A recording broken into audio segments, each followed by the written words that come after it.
So this is one of the pastures that we lease, and we've got a horse pasture that we're not leasing that we have to go through.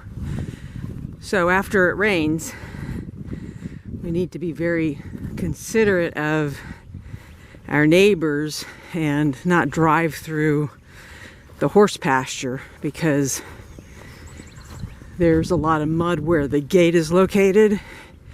And so if we were to go through there with a truck, then we'd leave pretty deep tire ruts. So we do a lot of walking out here into this pasture, and it's pretty cool. We've seen deer, and there's an owl and some other big birds that are out here. And then sometimes we'll see herons that are nesting at the pond. And the main thing is really just finding the cows, because they could be anywhere. And then we've got two gullies, for lack of a better word. And you know, last 5 years or so, they've been mostly dry. But this year, it's a small river. And so we just kind of strategize and wear our boots, because we're going to have to cross on foot. Now, when it dries out enough to drive through, that's what four-wheel drive is good for. Otherwise, boot time. All right. And sometimes I've walked this and they've been all the way at the back. Sometimes I've walked this and they've actually been over across those trees in a little section that I can't see as I come in this way. And that's really annoying, because it's like, did I have cows in here? And there they are.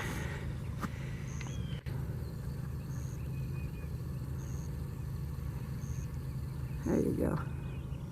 So that'll be easy to get to. Just go around the dam. What did he find? I don't know. Honestly, I'm not sure I want to know. Casper, you silly dog. Now, it's cool. In the years we've been here, we've never had the pond this full. And I'm going to walk across the edge of the dam. But the cool thing about dams that I just learned about is they always have spillways. Now, just over the ridge there, you can't really see it because it's grown with grass. There's a spillway, and water is coming down here. And that's the first time I've ever seen this thing get so full that that's basically activated. And over in that corner back there is another area of spillway. So the thing that I learned is that the spillways are never where the dam is actually needing to be strong. One of the cool things about walking your pastures, you never know what you're going to find. One of those trees over there, I was just snacking on some mulberries, and then I come over here and I'm like, what the heck is this? But hey, Casper, get out of there. Get. So, yay, look at that. It's a hole. And these things are, eggs. Well, to be more exact, sorry, these are egg shells. I'm just guessing here. Yeah, that's exactly what they are. I don't know. Snakes? Turtles? Don't step on that. I'll look at it. Yeah. Okay.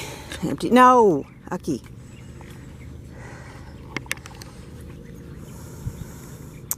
Casper. He's got an eggshell. Dummy. Alright.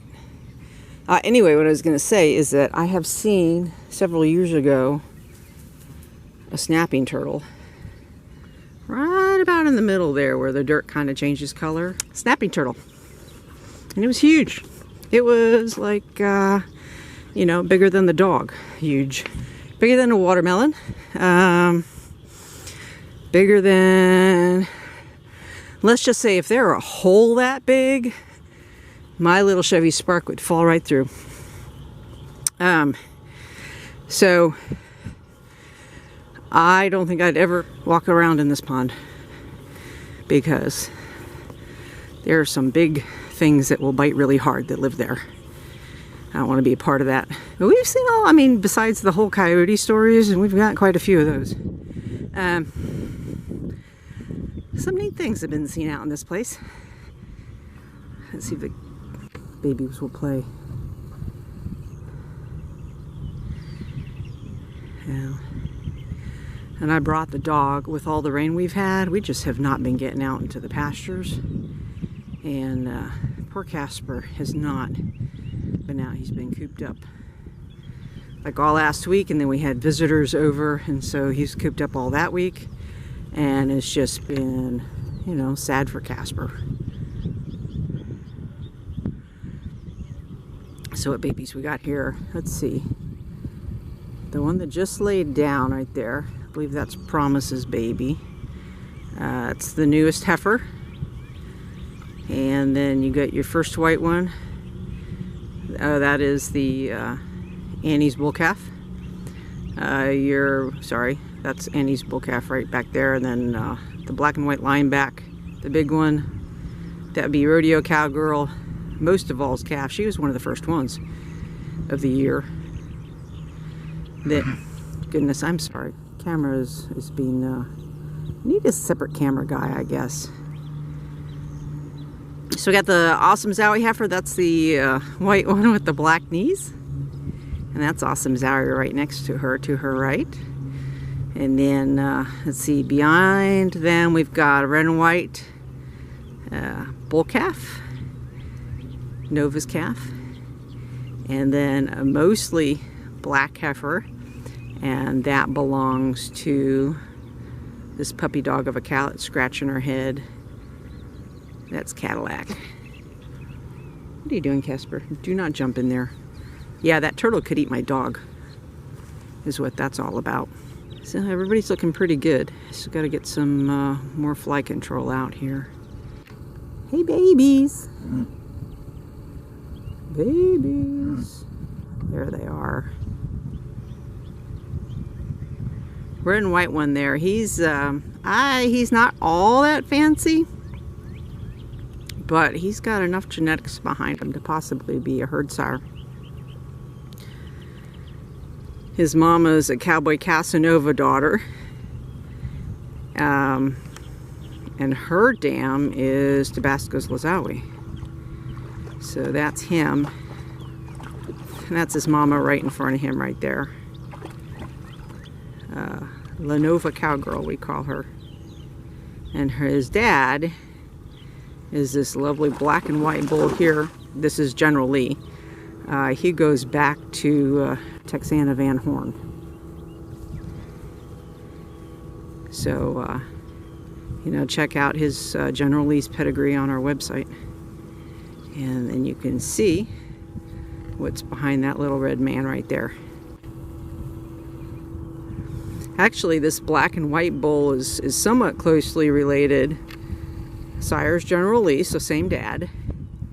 And his mama is, you guys, is a first-time calver. Lazawi Cowgirl. Right there, white cow behind Nova. And her mama is sired by Rio Grande and calved by Tabasco's Lazawi. So,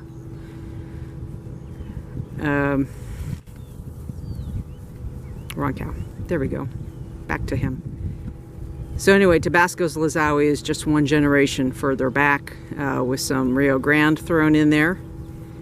And then her dad, Annie's dad, is Jamster. And I forget Jamster's mom, but that's a Jamaicism son. Hi, guys. Anyway, it's all on our website with pictures and lines and names. And I'm wondering if our little red and white boy, who we like to call Danny Delight, but that's probably not going to be his real name on his papers, just his pasture name. I want to say he might be brindling. And if you look real closely on his nose, he's got some stripy thing going on there. So that would be fun. Hi guys, what you doing? I have this puppy right here who's being a very good dog. Alright, if you guys could tolerate another, you don't want another camera swing. Anyway, so look at Danny's horn buds. He's not that old. He's like, I don't know, a month old, maybe 5 weeks old. Not the white one. Sweet boy, get out of the way. I want to look at the little red guy. Yeah, not happening. Sally, what's going on? Casper, you being a good dog? We're gonna swing. Sorry. Swinging. That is good dog, Casper. Say hi to everybody, Casper. You're a good boy. No, you leave it. Good dog. Hi, guys. Uh-oh. Danny's getting brave. Danny, what you doing? What you thinking? Yeah. So we actually, did I tell you about this story? I don't think so. Last year, a couple of calves, there were only 2 calves in the pasture, but they were, you know, kind of older, like probably the age of these larger guys here. We were coming in, it was getting dark, we had Casper with us, and the cows were all freaked out about Casper, and they were paying all this attention to him, and he was behind us, because we're, you know, protect him from the cows. The scary heifer cow, you're so pretty. What was I saying? Oh, so the cows were up near us. The dog was behind us. The 2 calves were further back. And there was this juvenile coyote that came trotting over. And the calves noticed him. He didn't notice us. The calves noticed him, the 2 of them. And they started following this coyote. And the coyote's like, heck! What are these guys doing? Totally freaked the coyote out. You got pretty spots on you. Yes, you do. Yes, you do. So the cows never paid any attention whatsoever to this coyote. The calves were like all over the coyote until the coyote just freaked out and ran for the fence. And it was the funniest thing ever. And the luckiest thing about it, besides the fact that it was just a single coyote not eating our calves, was that the dog never noticed the coyote. Otherwise, I'm not sure what would have happened. What are you guys doing? See, Casper's like right there. Y'all being brave, or curious, or stupid. I know, right? So it's that is brindle on his nose. That is really cool. So let me talk a little bit about brindle, even though that's going to turn this video into way longer than we wanted. Brindle, and I'm not an expert in this, so this is just like layman's knowledge, I suppose. Brindle and Parker Brown, which we've talked about a little bit, are all wild type genes. They need the wild gene on the allele, and then I'm going to get that part wrong. But they're wild type genes, and you need a mealy nose as part of that. If you look at all of your brindle cows, generally he's coming up here. If you look at your brindle cows and look at their nose very closely, and I can maybe zoom in on Zowie's nose, because she's actually brindle, as well as roan, as well as speckled. You'll see that they have tan right around, there we go, their mouth and their nostrils, and that's called a mealy nose. So all of your Parker Browns are going to have that. So if you look at a black cow and it has a brown nose, it's not black. It is actually Parker Brown. And if you look at Dan's nose, you'll see, hey General Lee, if you look at Dan's nose, you'll see that it lightens up just around the muzzle, which will lead me to the whole, yeah, this boy is going to brindle theory, which is cool because his mom is not brindle. That's right here. Nick's the one that knows all the pedigrees back and forth, not me. So there's Promises in our newest baby. She was born, I guess just a little under a week ago. Sorry, bad camera. And that one's our rescue cow. I talked about her.